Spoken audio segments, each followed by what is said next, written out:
joined now by Dr. Juliet Ehimuan, who is Board Director, Investor, and former Director for Google West Africa, to review some of our top stories in more detail. Dr. Juliet, it's always a pleasure to have you. Good morning and welcome to Business Week. Great to be here. I must begin by saying congratulations on a really great event. Well, yet another one, a third edition, isn't it? Yeah. So we're looking forward to so many more from you. Absolutely. Let's begin with some insight into the initiative's core importance and what your desired goals are for it. Absolutely.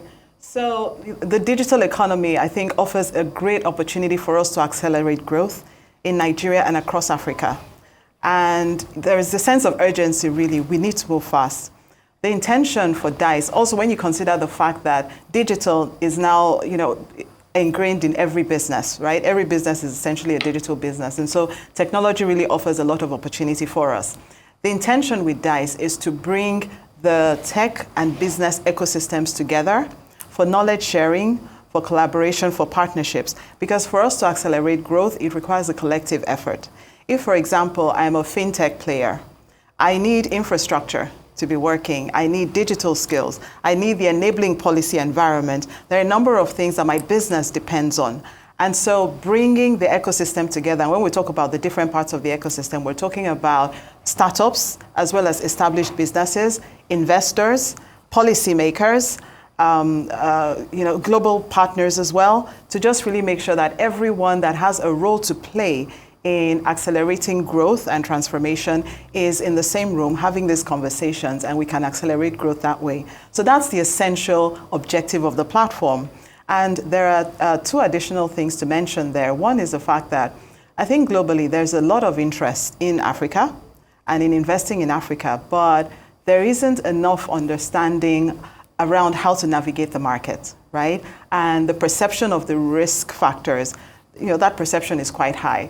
And so it's important to have platforms that can just really help facilitate market entry, facilitate connections that can help to ensure that whatever investments are out there, we're able to expose our innovators to those opportunities. So for example, about 18 months ago, Sunny Ventures announced a $10 million investment fund for the creative sector. And one of the things we did with DICE was to pull together entrepreneurs in the creative space in a mixer with the executives from Sony Ventures in Europe to just really create those connections and make sure that people have the opportunity to access such investments, because we have 12 unicorns in Africa at the moment. And that's great. But when you consider that it's a continent of 1.3 billion people, you compare that to a country, the UK, that has produced about 150 unicorns in the last decade.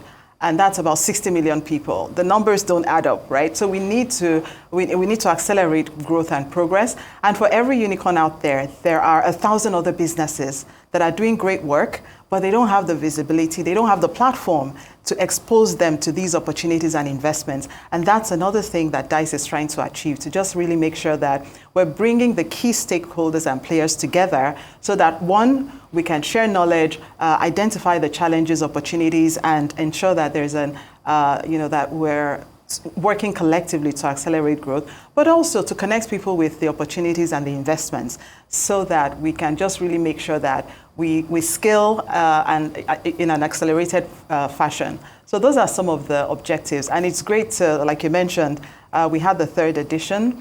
The first two were very successful. The third was as well. And it's great to see the response of the ecosystem to the platform.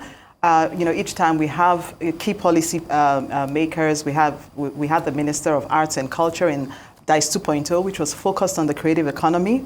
And DICE 3.0 was focused on business growth and expansion and partnerships. And we had the Minister for Industry, Trade and Investment. And as well as foreign missions in Nigeria, we had about 10 consulates and representatives from the consular offices in the room, the US consulate, the UK, Switzerland, Austria, Germany, Netherlands, India, and Denmark, and so and Switzerland and a few others.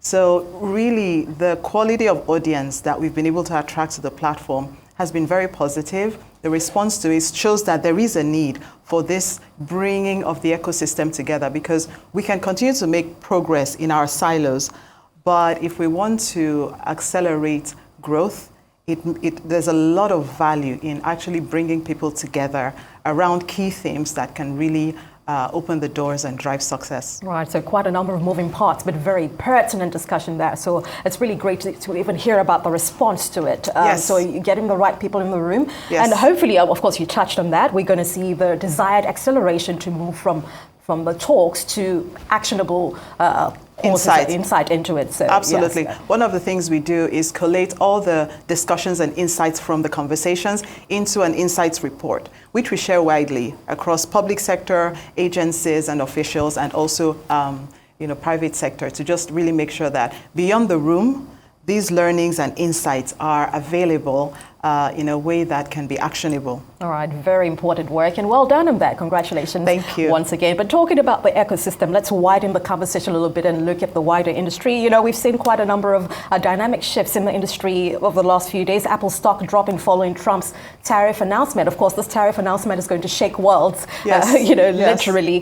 What specific tariffs are impacting tech companies in the world currently? Yes, absolutely. So over the years, a lot of global tech giants have prioritized offshore destinations for production. So for example, when you talk about Apple, a lot of Apple's devices are produced in China and other Asian markets. Now, the tariffs, we have a 10% blanket tariff on all imports to the US. For China, that's 34%, right? And so, when you have such tariffs, they have to be compensated for somehow, which would lead to an increase in the prices of those devices. Now, when prices increase, consumer spending drops, especially for these types of technology-based products. And when you have a drop in consumer spending, basically a drop in sales, the market responds. The market always responds to current and projected future earnings. And so not just Apple. So Apple is leading the pack with a 6% drop. NVIDIA, which is the global semiconductor manufacturer, particularly in the AI space, their shares also dropped by 4%. And Amazon, Microsoft, Meta, Alphabet, they've all seen anywhere from 2 to 5% drop in share price. And part of the expressed goals here is around stimulating local production in the US, increasing that local competition, and ensuring that prices are lowered for consumers. But when you consider the fact that the whole idea of producing offshore is to lower costs, the reason why these destinations were very attractive to the global tech companies is because they were able to reduce the cost of production significantly. It'll take a while to replicate those types of cost structures. So, we would have to wait and see how this all evolves. But it definitely is a shock into the system, and it's going to have a ripple impact. Absolutely, it will. I mean, it's great to hear there's a bit of a silver lining there, but it will take time. Is going to be key here. Yes. And of course, studying the dynamics that will basically come to the forefront here. But let's move from that to the digital space. We've seen the World Bank announce an investment of $100 million in Russia. What is the significance of this deal for the digital infrastructure space? I think this is a very pleasant development, and it shows the increased interest in Africa's digital economy. Because when you look at it, Africa is actively participating in the digital space, with cloud-based services, AI-driven solutions, mobile services. Mobile data consumption in Africa has been growing by about 40% year on year, compared to, in fact, this is actually almost double the global average. So we have a lot of activity, positive activity on digital in Africa, but our infrastructure is not catching up fast enough. The data center capacity in Africa is less than 1% of the world's.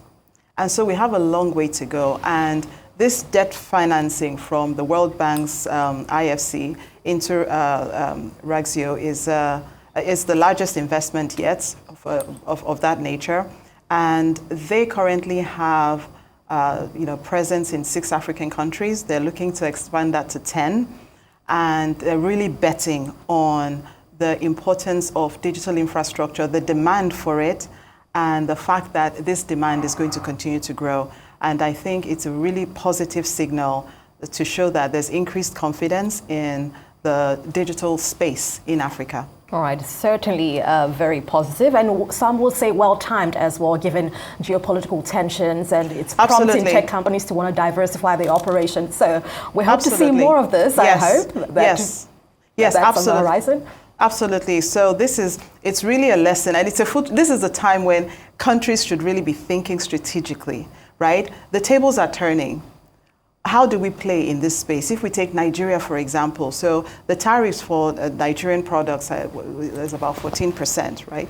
So we just really need to look at where are the opportunities, globally, and how can we, provide some differentiation and just take advantage of whatever opportunities are opening up as a result of some of these developments. Absolutely. Strategic thinking and long-term as well. Dr. Juliet Ehimuan, I want to thank you so much. Always a pleasure to have you here. And of course, we'll be seeing you again very soon.